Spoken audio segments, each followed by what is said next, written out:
दिनेश विश्वकर्मा, जबलपुर। मां दुर्गा का एक ऐसा अनन्य भक्त जिसे मां दुर्गा खुद साक्षात दर्शन देती थी। दुर्गा जी ऐसे साक्षात आठवां अंग सहित ऐसे तख्त पे विराजमान हो जाती थी।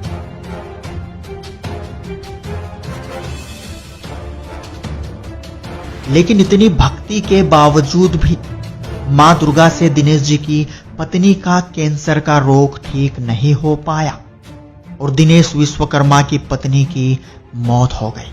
और हम उनसे यही प्रार्थना करते थे कि कैंसर था, कैंसर ठीक हो जाए। आज जगत जननी है, जैसा सुन रखा था हमारे गुरुओं ने, धर्म गुरुओं ने हमको बता रखा था कि दुर्गा ही सारी जगत की जननी है। तो हमने कहा हमारे तो भाग खुल गए। ये इतना मतलब किसी को नहीं मिला। तपस्या करते हजारों वर्ष तपस्या करने के बाद जो प्राप्त नहीं होता वो मैं इन आंखों से देख पा रहा हूँ। मेरे तो भगवान मिल गया, मेरा मोक्ष हो गया, सारी चीज़, और तो मेरे रोग दूर हो जाएंगे, पत्नी के सारा हो जाएगा। लेकिन भगत जी क्या बताऊँ कि वो यही कहती रही ठीक हो जाएगी। वो दूसरे दिन मेरी पत्नी की मृत्यु हो। पत्नी की मौत के बाद दिनेश जी ने परमात्मा की प्राप्ति के लिए मौत को गले लगाते हुए अपनी गर्दन ही काट ली। जब मौत ने भी दिनेश विश्वकर्मा को गले नहीं लगाया तो आखिरकार उसी दिन से दिनेश जी ने यह ठान लिया कि अब तो वह भगवान का पता लगाकर ही दम लेंगे। ऐसा करके मैंने अपने आप का ये गला काट दिया। ये गला काट दिया। गला काटने के बाद जो है मैं 3 दिन जो है मरा हुआ था। दुर्गा जी की ऐसी चेहरा मेरे सामने होता था। मुझे जो है जितने भी निकाल के जो दूध हैं लेने आते हैं वो ले जा नहीं पाए। मैंने बोला भगवान मरने भी नहीं दे रहा, मिलता भी नहीं है, कहाँ जाऊं, कैसे पाऊं। जब ये चीज हुई, मेरे प्रश्नों का उत्तर नहीं मिल रहा है, मरने देता नहीं, मिलता है नहीं, भगवान है कहाँ। एक दिन दिनेश जी को पता चला कि परमात्मा तो धरती पर अवतार ले चुका है और मैं इस परमात्मा को न जाने कहां कहां खोज रहा था। मैं कहाँ खोज रहा था परमात्मा, आप तो यहाँ मिले मालिक मुझे। मैं तो कहाँ ढूंढा, गला काट दिया परमात्मा। आपको तो ढूंढते ढूंढते मालिक आपने मुझे ऐसे दर्शन दिए। हे परमात्मा मुझे शरण में ले लो मालिक। मेरा तो सब कुछ बर्बाद हो गया है। यहाँ दुनिया झूठ बोल के और सबको बरगला रखी है। इनको सब मूर्ख बना रखा है, अपनी दुकानें चला रहे मालिक। ऐसा ज्ञान आपने जो निचोड़ करके सदग्रंथों में दिखा दिया। मैं तो ढूंढ रहा था परमात्मा, किसी ने आज तक, मैं बताऊं आज। दोस्तों आखिर कौन है वो परमात्मा जिसे पाकर दिनेश जी खुद को धन्य समझ रहे थे? क्या ये परमात्मा वर्तमान में धरती पर मौजूद है? ये परमात्मा का स्वरूप जो भी है, लेकिन क्या इस परमात्मा का साक्षात्कार होने के बाद दिनेश विश्वकर्मा को उनके सारे प्रश्नों के उत्तर मिल पाए? भगवान पाने के लिए जिसने अपनी गर्दन तक काट दी, क्या इस अनन्य भक्त को वास्तव में पूर्ण मोक्ष मिल पाया? इन सभी प्रश्नों के उत्तर जानने के लिए बने रहिए वीडियो के अंत तक।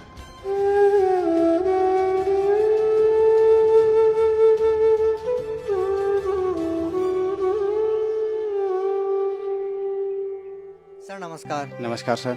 सर क्या नाम है आपका? दिनेश विश्वकर्मा नाम है मेरा। दिनेश जी कहाँ से आए हैं आप? मैं ग्राम सुंदरपुर जबलपुर से हूँ, MP। अच्छा दिनेश जी आप एक बात बताइए, संत रामपाल जी महाराज से कब जुड़े आप? संत रामपाल जी महाराज जी से मैं 26/1/2014 को जुड़ा। क्या काम करते हैं आप? दास जो है परमात्मा के जुड़ने से पहले इंश्योरेंस सेक्टर में काम करता था। सर संत रामपाल जी महाराज से नाम दीक्षा लेने से पहले आप क्या भक्ति साधना करते थे? मैं संत रामपाल जी महाराज बंदी छोड़ सदगुरु रामपाल जी महाराज जी की साधना करने से पहले दुर्गा जी की उपासना करता था। चूँकि मेरे घर में सारे लोग दुर्गा की ही उपासना करते थे, वही उपासना मैं करता था। और उस उपासना के करते करते मेरे जीवन में इतने कहर टूटे कि 26 साल की उम्र में मेरी पत्नी की मृत्यु हो गई कैंसर से। और दुर्गा जी का उपासना करने से जो मैं आपको बताने जा रहा हूँ कि दुर्गा जी ऐसे साक्षात आठवां अंग सहित ऐसे तख्त पे विराजमान हो जाती थी। और हम उनसे यही प्रार्थना करते थे कि कैंसर था, कैंसर ठीक हो जाए, आज जगत जननी है, जैसा सुन रखा था हमारे गुरुओं ने, धर्म गुरुओं ने हमको बता रखा था कि दुर्गा ही सारी जगत की जननी है। तो हमने कहा हमारे तो भाग खुल गए। ये इतना मतलब किसी को नहीं मिला, तपस्या करते हजारों वर्ष तपस्या करने के बाद जो प्राप्त नहीं होता वो मैं इन आंखों से देख पा रहा हूँ। मेरे तो भगवान मिल गया, मेरा मोक्ष हो गया, सारी चीज़, और तो मेरे रोग दूर हो जाएंगे, पत्नी के सारा हो जाएगा। लेकिन भगत जी क्या बताऊँ कि वो यही कहती रही ठीक हो जाएगी। वो दूसरे दिन मेरी पत्नी की मृत्यु हो गई। मृत्यु हो जाने के बाद मैं सारी रात सोया नहीं। मैं ये सोच रहा था कि इस दुनिया को मैं बताऊंगा, कोई यकीन नहीं करेगा कि ये दुर्गा साक्षात देख रहा था, और इसके बाद भी इसके ऐसे हाल हो गए कि पत्नी मर गई, कैंसर से मर गई। मैंने क्या किया, सुन रखा था जैसे धर्मगुरु ने कि भाई मरने के बाद भगवान मिलता है, मरने के बाद भगवान मिलता है। तो मैंने फैसला कर लिया सुबह मैं अपने आप को मार दूंगा और इसके बाद सफ़र करूंगा कि भगवान है कहाँ। जीते जी भगवान तो मैंने देखा, वो मेरे जीवन के कहर नहीं अलग कर सका। कोई मेरे जीवन में कहीं पे भी सुख और शांति नहीं प्राप्त हुई। ऐसा करके मैंने अपने आप का ये गला काट दिया। ये गला काट दिया। गला काटने के बाद जो है मैं 3 दिन जो है मरा हुआ था। दुर्गा जी के ऐसी चेहरा मेरे सामने होता था। मुझे जो है जितने भी काल के जो दूत हैं लेने आते हैं वो ले जा नहीं पाए। मैंने बोला भगवान मरने भी नहीं दे रहा, मिलता भी नहीं है, कहाँ जाऊं, कैसे पाऊं। जब ये चीज़ हुई, मेरे प्रश्नों का उत्तर नहीं मिल रहा है, मरने देता नहीं, मिलता है नहीं, भगवान है कहाँ। ऐसा करके जो है मैं प्रश्नों पे प्रश्न मेरे अंदर से उठ रहे थे। फिर हुआ क्या सर जी कि मैं तीसरे दिन जब अपने होश में आया तो मैं बेड पे पाया, हॉस्पिटल में पड़ा हुआ था। मैं बोल रहा हूँ, मेरी आवाज़ नहीं निकल रही है। तो मैं इशारा किया कि मेरी आवाज़ क्यों नहीं सुन रहे। कोई सुनने वाला नहीं, सब देख रहे हैं। एकदम से उन्होंने देखा अरे इसको होश आ गया, होश आ गया, ठीक है। इसके बाद क्या हुआ, मैंने सोचा कि यार जब इनको सुनाई ही नहीं दे रहा, अच्छा रहा, कौन कितने सवाल पूछते, क्यों तूने गला काट लिया, क्यों ये कर लिया। मैंने बोला अच्छा रहा, चल एक काम तो अच्छा किया मेरे जीवन में, कम से कम बोलने का जो था वो बंद कर दिया। किस किस को जवाब देता मैं। सर, हम जीवन में बहुत कम ऐसे लोगों को देखते हैं जिनकी आस्था, जिनकी भक्ति इतने उच्च स्तर पे हो, इतनी आस्था उनकी हो कि भगवान पाने के लिए वो अपनी मौत को भी गले लगाना बेहतर समझते हैं। आपने भगवान प्राप्ति के लिए, भगवान दर्शन के लिए अपना गला काट दिया। आपकी पत्नी की मृत्यु हो गई, जबकि आप कह रहे हैं कि आपको दुर्गा देवी साक्षात नजर आती है, साक्षात दर्शन देती है। बावजूद इसके आपको आध्यात्मिक लाभ नहीं मिले, शारीरिक लाभ नहीं मिले। सर, आप क्या कारण मानते हैं कि आपको शारीरिक लाभ नहीं मिले, आध्यात्मिक लाभ नहीं मिले, जबकि हम देखते हैं कि आज के समय में बहुत कम ऐसे लोग होंगे जो आपकी तरह आस्था रखते होंगे। बहुत कम लोग ऐसे होंगे जो अपने जीवन को दांव पर लगा सकते हैं भगवान प्राप्त करने के लिए। सर, क्या कहना चाहेंगे, आखिर आपको आध्यात्मिक शारीरिक लाभ क्यों नहीं मिले? सर, इसमें यह है जो आज तक हमारे धर्मगुरुओं ने जैसा हमें ज्ञान दिया, शास्त्र के विरुद्ध ज्ञान दिया और उसकी जानकारी दी, उसी पद्धति को हमने जीवन में सुना, आचरण में लिया, उसको करते रहे। उसको करने के बाद परमात्मा कहते हैं, बंदी छोड़ सतगुरु रामपाल जी महाराज अपनी वाणी में कहते हैं कि भाई जो 3 देव की करते भक्ति उनकी कभी ना होवे मुक्ति। परमात्मा अपनी वाणी में फिर कहते हैं कि माई मसाणी शेर शीतला भैरव भूत हनुमंत, जो इनको पूजता है हम कोसों इनसे दूर होते हैं। परमात्मा अपनी वाणी में कहते हैं। हमको ये बात मालूम नहीं थी क्योंकि हमको सच्चा ज्ञान देने वाला कोई गुरु आज तक नहीं मिला। क्या आप ये कह सकते हैं कि संत रामपाल जी महाराज की शरण में जाने के बाद आपकी वो खोज पूरी हुई? बिल्कुल, मैं ये आपको बहुत बढ़िया बात बताता हूँ। मेरे जब ये प्रश्नों का हल नहीं हुआ कि ये भगवान ये नहीं है तो वो परमात्मा है कौन, कहाँ है, कैसे मिलेगा, मैं इस खोज में जब चला तो मेरे माइंड में एक बात आई कि जो सारे जितने चैनल्स हैं कहीं ना कहीं कोई तो गुरु होगा जो इस संसार के विषय में, इस भगवान के विषय में जानकारी दे रहा होगा। ये प्रेरणा हुई मेरे अंदर ऑटोमेटिक, पता नहीं क्यों।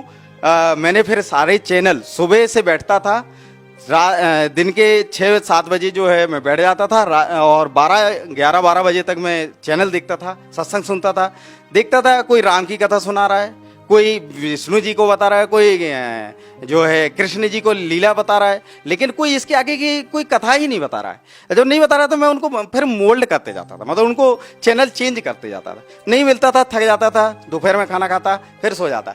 3 बजे फिर उठता, शाम के 6 बजे तक चैनल देखता मैं।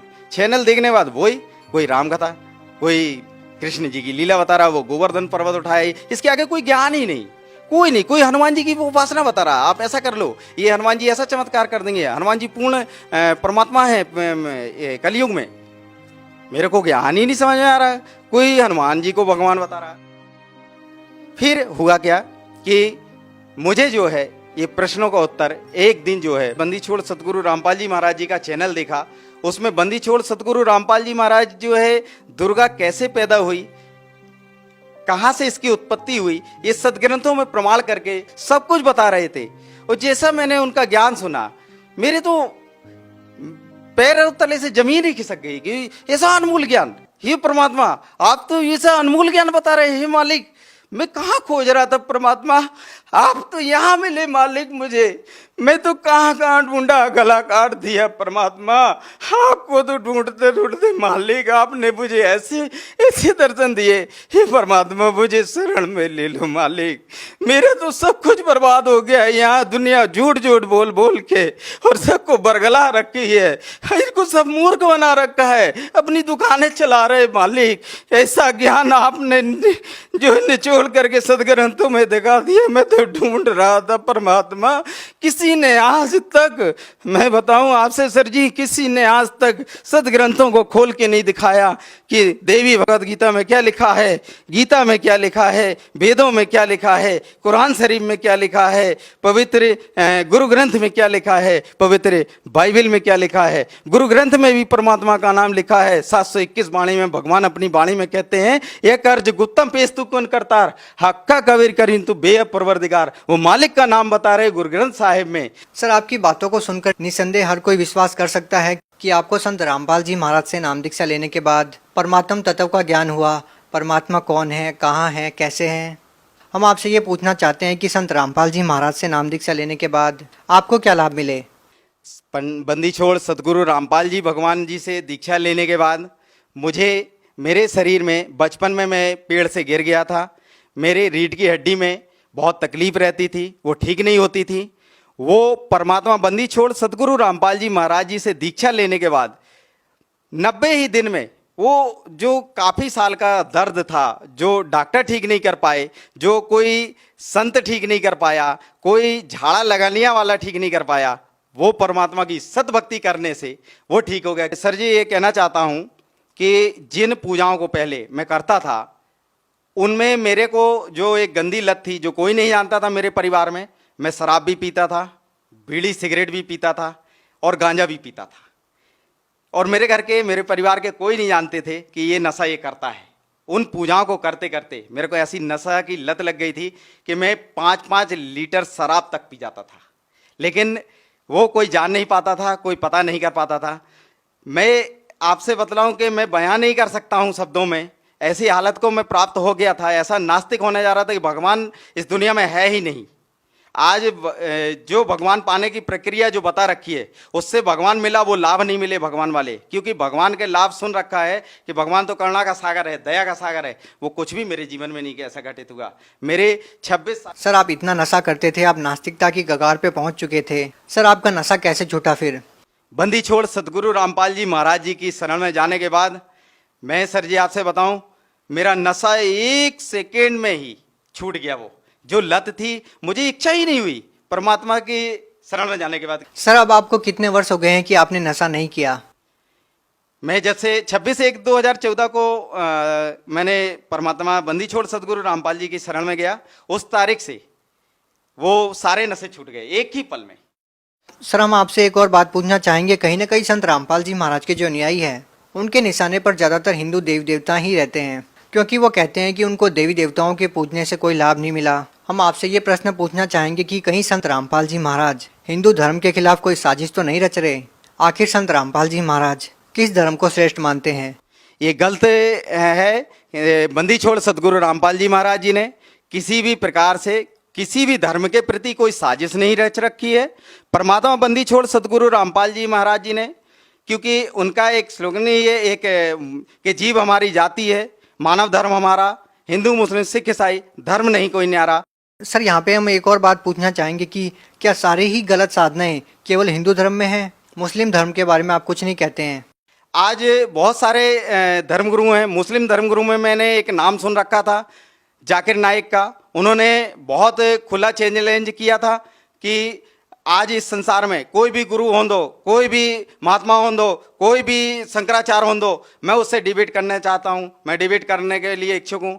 बंदी छोड़ सतगुरु रामपाल जी महाराज जी ने बहुत उनको इनविटेशन दिया कि आप हमारे से ज्ञान चर्चा करें, उसका सारा खर्चा भी हम देंगे। अगर आप वहन नहीं कर सकते, वो साधना चैनल के माध्यम से आप अपना चर्चा करने के लिए आ सकते हैं। आपका स्वागत है।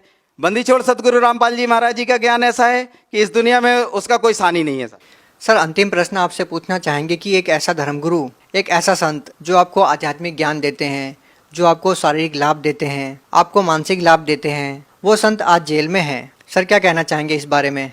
सर, ये बहुत शर्म की बात है। आज ऐसे संत जो संसार में नशा, दहेज प्रथा, ऐसी कुरीतियां जो सारे समाज को एक अज्ञानता में बांधे हुए हैं, ऐसे संत को जिसने आज सारे संसार में नशा मुक्त, बिना किसी दवाइयों के, बिना किसी ट्रीटमेंट के, उनके जितने भी शिष्य आप देख लीजिएगा, कोई नशा नहीं करता मिलेगा, कोई दहेज लेते नहीं मिलता है। आज सत भक्ति करते हैं सारे, किसी भी प्रकार से कोई भी किसी भी प्रकार का नशा में सहयोग तक नहीं करते हैं। ऐसे संत को आज जेल में डाल रखा है, ये बहुत शर्मनाक बात है। और आज संसार में ऐसी बात कोई नहीं बोलना चाह रहा सत्य की, जो जगत गुरु तत्वदर्शी संत रामपाल जी महाराज जी ने बताया, उनके ज्ञान को आज समझने तैयार नहीं है। खासकर ये भारत सरकार से कहना चाहता हूं कि शर्म करना चाहिए। ऐसे उद्धारक संत जो समाज को एक जो है सत भक्ति करा के और उद्धार कराना चाह रहा है, ऐसे समाज का निर्माण, ऐसे स्वच्छ समाज का निर्माण कि आज भाईचारा, अमन, चैन, सुख, शांति सब कुछ आ रहा है। जितने भी जगत गुरु तत्वदर्शी संत रामपाल जी महाराज जी के शिष्य हैं, आज आप उनसे मिलकर देख लीजिए, कोई नशे में सहयोग नहीं करते, किसी प्रकार की कोई कुरीतियों को नहीं मानते। आज ऐसे संत को जेल में डाल रखा है, कोई सुनने वाला नहीं है। आज मैं भारत सरकार से ये प्रार्थना करना चाहता हूं हाथ जोड़ के, ऐसे संत जो समाज उद्धारक हैं, जगत गुरु तत्वदर्शी संत रामपाल जी महाराज जी को बहुत जल्द से जल्द बाहर लाएं, उनको जेल से निकालें और उनका चरण वंदन करके अपना उद्धार कराएं और मानव समाज में सहयोग करें, एक स्वच्छ मानव समाज बनाने में सहयोग करें। सर, आप भगत समाज को क्या संदेश देना चाहते हैं जो आज देवी देवताओं की पूजा करते हैं, नकली धर्मगुरुओं के जाल में फंसे हुए हैं, या ये कहें कि कहीं ना कहीं नशे की गिरफ्त में है, उन लोगों को आप क्या कहना चाहेंगे? सर, भगत समाज को मैं प्रार्थना करता हूँ, हाथ जोड़ के दोनों हाथ से प्रार्थना करता हूँ, जिस भगवान को ये सारी दुनिया ढूंढ रही है, वो परमात्मा, पूर्ण ब्रह्म परमात्मा संत रामपाल जी महाराज जी के चोले में आज इस धराधाम पे बैठा हुआ है। सभी भक्त समाज और जबलपुर एमपी से, जैसा मैंने बताया, मैं ग्राम सुंदरपुर से हूँ, उससे ग्राम सुंदरपुर से लगे हुए 10 गांव हैं, उन सभी भोली पुण्य आत्माओं से मैं प्रार्थना करना चाहता हूँ, एक बार संत रामपाल जी महाराज जी के मंगल प्रवचनों को सुने, उस ज्ञान को सुने और संत रामपाल जी महाराज जी से बहुत जल्द से जल्द दीक्षा लेकर के अपने जीवन का कल्याण कराएं और मोक्ष प्राप्त करें। जी धन्यवाद। सत साहिब। सत्य घटना, सत्य की तहता।